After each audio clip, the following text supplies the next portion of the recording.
All right, welcome back to another fantastic episode of Bear's Guide 205. Today, we are starting Unit 4, Ethnicity and Political Geography. Very excited, but obviously starting out with a touchy subject right away. We're talking race, ethnicity, and nationality, and what the heck is the difference between these things? And then we're going to look at the United States and analyze its spatial distribution of ethnicities. And guys, I'm going to use the word spatial distribution a lot, or phrase spatial distribution a lot.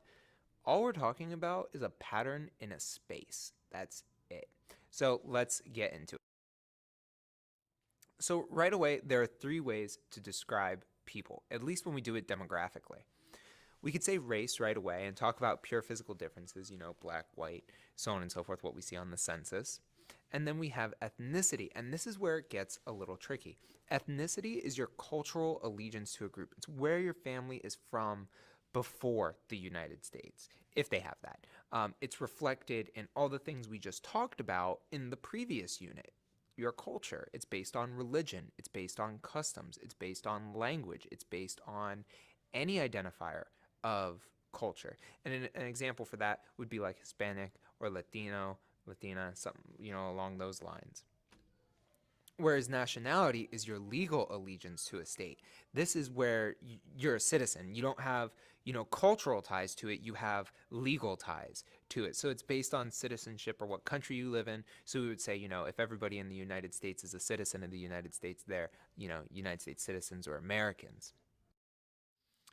Now, in the United States, we do have a very specific spatial distribution of ethnicities, and there's a reason why each one of them are where they are today. We have primarily African Americans in the Southeast, and I say African Americans because that's what the census uses as a phrase. Uh, we also have Asian Americans out west, primarily along the west coast. We have American Indians out in the Midwest regions or out west. And then finally, we have Hispanic Americans heavily populated in the southern United States and that southern tip of Florida. Now, right away, based on your previous knowledge of the class, you should be able to start putting together why people are where they are in the United States based on migration, based on population, based on urban areas, so on and so forth. Okay, so what we're seeing on this, these are just choropleth maps to kind of help you out so you can visually see a little bit more because that first map is a little tough to see. So now you can really see the spatial distribution of the specific ethnicity mentioned in the slide. Same with Asian Americans, asking the question which state has the highest number. Obviously, it's California, um, and wondering why. Hopefully, you remember from migration and you can. Then we have the American Indian, where they and then finally percent African American. Now, as I mentioned, there is a specific reason for each one of these ethnicities in the United States to be congregated where they are.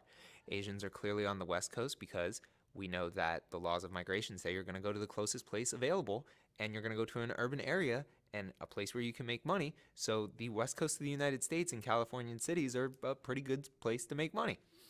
Hispanic Americans, generally in Southwest, South United States, because of migration from Latin America. It's the closest place. All we're doing is connecting this stuff from previous material and adding to it. Black people are primarily in the Southeast because it's a relic of slavery, and we will go into that whole mess. Uh, Native Americans are,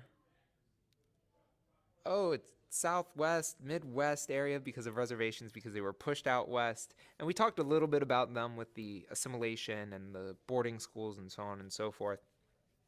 But what we really have to pay attention to is that not only ethnicities are distributed throughout the United States, but ethnicities are generally concentrated within cities in their areas. But that makes sense because we talked about when migrants move to a new country, that they're generally going to go to a place with economic opportunity. Now, I'm not saying every ethnicity in the United States is the recent immigrant. That wouldn't make any sense.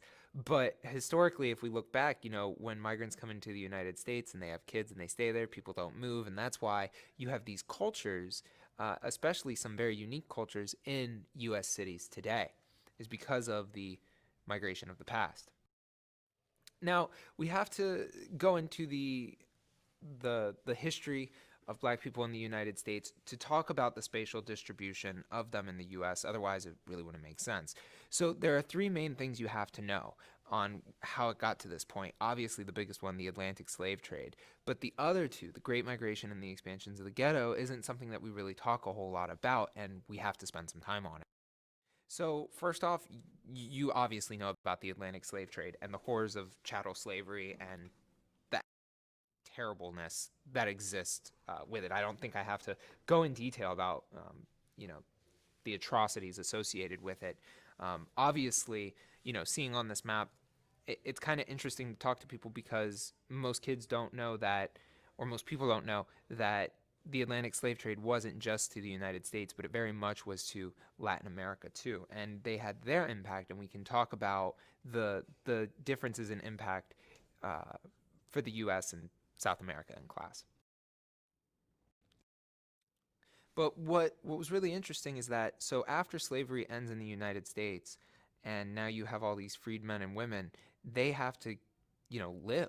They have to get a job. They have to figure out how to survive. And what they turn to is this thing called sharecropping, where they get to farm on someone else's land, generally a plantation owner, and now they have to pay them for basically renting the land. And obviously, it's a rigged system. Sharecroppers don't end up making a lot of money. In fact, they end up just being in debt to the old plantation owners, and it's a really crappy deal. So they leave, obviously, because we know that in migration, poverty sucks. So if you're in poverty, and we know that, there's the industrialized north with a bunch of factories, and we know migrants from other parts of the world move to these places because poverty sucked for them too, so they went somewhere else, and that's what black people did. They left the South and they go into the cities of Chicago and St. Louis and up north and out west, and they move into these urban areas and they get jobs and they start to become successful. But the problem is that racism rears its ugly head again. And now you have all these black people moving into cities, and all the white people start freaking out. As we see, the percent of African Americans inside of the city, like Baltimore, becomes huge because what happens is that all these black people move to these cities, and the white people and the racism of the 1940s and 50s, this thing happens called white flight, where all the white people inside the cities were told, from real estate agents that, all these people are coming, they're going to bring down the value of your home, you got to get out of here, and they start fleeing to the suburbs. And then when black people who have now made some money in factories try to get loans to go out to the suburbs, they get denied by the bank because of redlining. I'm ranting at this point, but what you have to understand is it was a really unfair deal. And we are going to go more in depth in this when we talk about suburbs and stuff like that. But for right now, to understand the spatial distribution of ethnicities inside the United States, it's important to understand this. And then we can even see it, like in cities, like the sharp population decline. Like this is a chart of the population inside of cities, and if you see that as the numbers of black people started to rise in the 40s because of the Great Migration, you have this sharp downturn in the 50s because all the white people just went to the suburbs. And then, of course, we tie in, the de facto segregation laws. We have to talk about that too. And I know this is a lot of pictures and not so much text, but real quick, uh, we have to talk about the fact that inside the United States, we had laws that segregated people by law. And there's only one other country that did this: South Africa. And you have to know that. I just tie it to, ethnicity, and it's stuck in this chapter.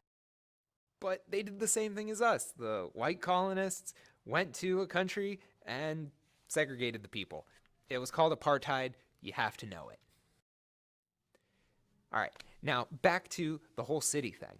So we know that migrants, when they go to a new country, they're generally going to go to a place where they can make money because they came from a place of poverty. So they're going to go to an urban area where jobs are there. And we know that chain migration's a thing because when you move to a new country, you're going to go to a place where people look like you, talk like you, practice the same religion as you, have the same cultural values as you, and then you're going to get a job and you're going to tell all your friends and family back home to be like, it's really good here. I can get you a job. I can help you. So what we see is this high concentration of specific ethnic groups in districts in cities. That's like why we have a Chinatown, that we've talked about with relocation diffusion and all that. It's really all just bringing this stuff together.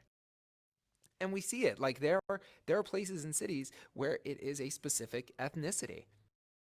But here's the interesting thing. If you look at this map of Chicago, you can break down, they have it on a choropleth map, exactly where each one of these ethnicities are, and they've established their own neighborhoods because that's just what humans do. It shouldn't be a shock to you that we want to be around people that look like us, talk like us, practice the same religion as us, eat the same food as us, have the same values as us. It's not a surprising thing. So when you have, Chinatown or a German neighborhood or whatever, um, whatever for those ethnicities, that's what's going to happen when we talk about migration.